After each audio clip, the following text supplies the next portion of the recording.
La foto que estás viendo fue tomada en algún momento de la década de los 70. Es la única imagen que quedó de mi hijo, su amigo, y del ser artificial, o androide, conocido como Antran, el cual adoptamos en nuestra pequeña familia de dos. Era un cálido verano a mediados de la década de los 70. Salí de mi empresa maderera después de un largo turno y me dirigí a casa, cuando tuve que hacer una parada en el basurero local para dejar algunos escritorios viejos que mi madre nos había dado y algo me llamó la atención. Me agaché y al ver más de cerca me sorprendí al descubrir lo que al principio pensé que era un muñeco. Era una cubierta exterior de plástico con extremidades de metal. Y lo más sorprendente, un rostro humanoide con ojos fríos y oscuros.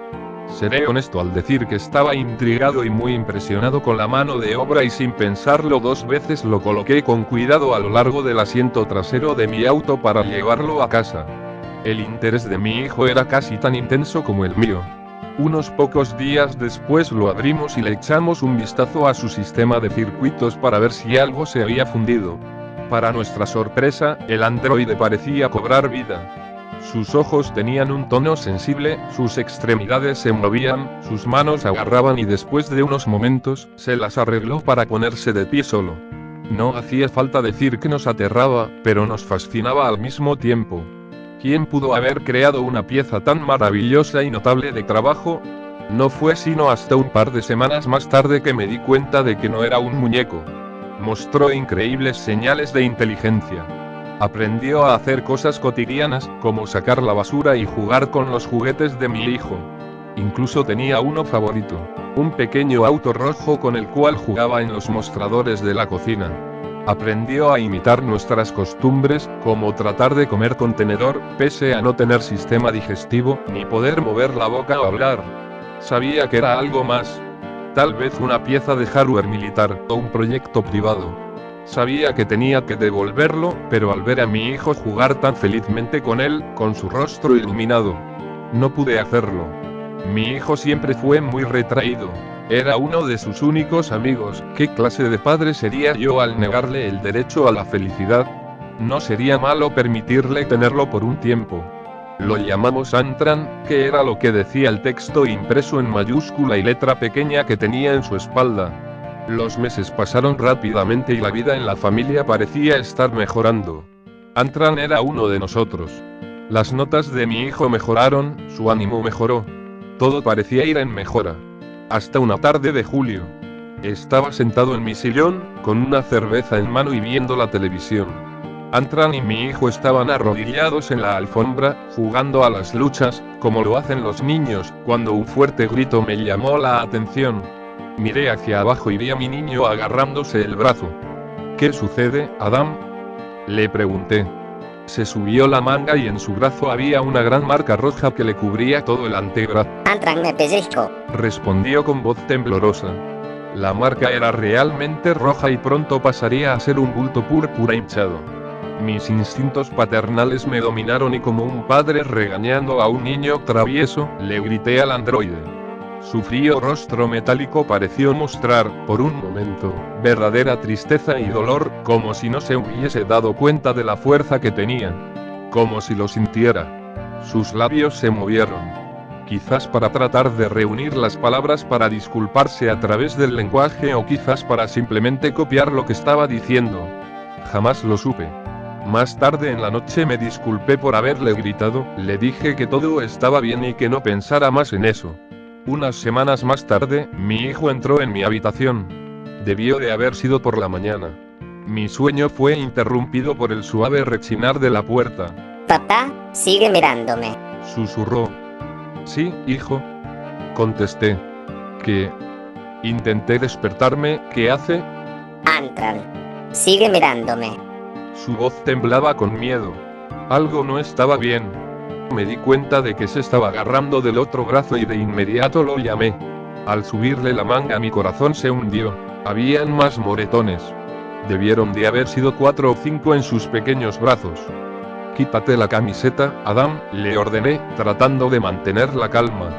Pude sentir una mezcla de emociones dentro de mí. Pánico, miedo, ira.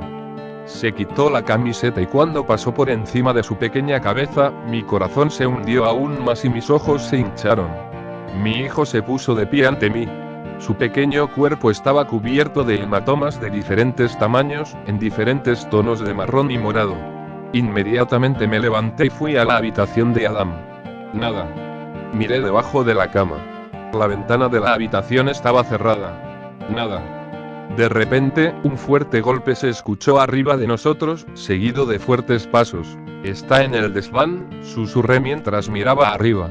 Al caminar por el pasillo, me di cuenta de que las paredes a ambos lados de mí estaban cubiertas de rasguños que llegaban hasta la cuerda de la pequeña puerta que conducía al desván, la cual estaba balanceándose. Abrí lentamente la puerta, mientras le decía a mi asustado hijo que se quedara donde estaba.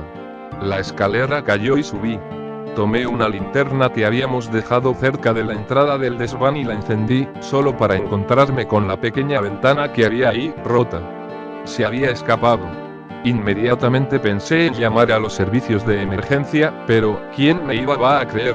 ¿Un ser metálico sensitivo está lastimando a mi hijo? Mirarían los moretones y me denunciarían por abuso infantil. No tuve más remedio que guardar silencio. Semanas y meses pasaron. Cada vez que salíamos nos dábamos cuenta de que habían más señales de la presencia de Antran. Marcas de arañazos en las paredes de ladrillo de la casa. Las plantas aparecían destrozadas. Manchas de barro que llegaban hasta las ventanas. Temí por mi hijo. Lo llevaba a la escuela, nunca lo dejaba solo. ¿Qué había causado esa repentina hostilidad hacia nosotros? ¿Qué hicimos mal? Fue mi grito. Por las noches hablaba en voz alta, pidiéndole disculpas a las paredes, a una habitación vacía, con la esperanza de que Antran pudiese oír, con la esperanza de que dejara de acosar nuestro hogar. Pero mis intentos fueron en vano. Si hubiese sabido lo que pasaría, no habría dormido esa noche. Mi sueño fue interrumpido de nuevo, aunque esta vez por un grito que helaba la sangre. Mis ojos se abrieron y de inmediato, casi por instinto natural, fui corriendo a la habitación de mi hijo. Era demasiado tarde.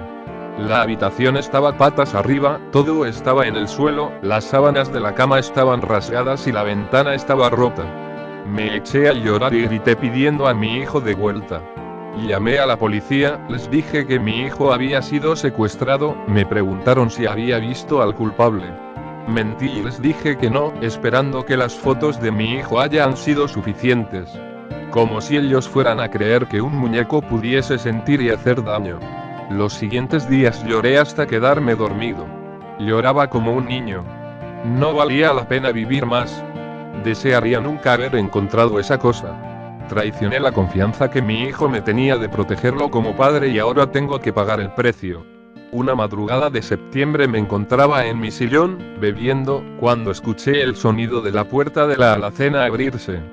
«¿Adam?», pregunté mientras me acercaba a la cocina. De nuevo, nada. Excepto que esta vez en el mostrador de la cocina se encontraba el auto rojo, el juguete favorito de Antran.